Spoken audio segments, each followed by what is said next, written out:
చేయాలో చూద్దాం. Step 1, both fingers join చేసుకోవాలి. సెకండ్ స్టెప్, గ్రౌండ్ పైన ల్యాండ్ చేసుకోవాలి. హెడ్ని ఫింగర్స్ మధ్యలో పెట్టుకోవాలి. ఓకే, రెండు మోకాలని మోచేతుల దగ్గర ఉంచుకోవాలి బ్యాలెన్స్ కోసం. Okay, ready. Lift your both legs. Steady. Steady. మన ఫింగర్స్ ఆకాశాన్ని చూస్తుండాలి.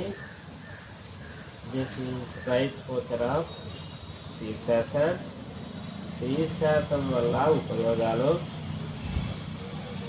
పాయింట్ 1, మెదడుకి రక్త ప్రసరణ బాగా పెరిగి మెదడు యొక్క పనితీరు మెరుగుపడుతుంది.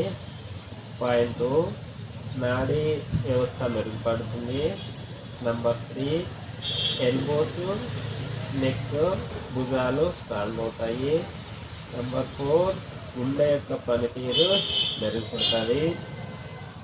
నంబర్ 5, జీర్ణ వ్యవస్థ మెరుగుపడుతుంది.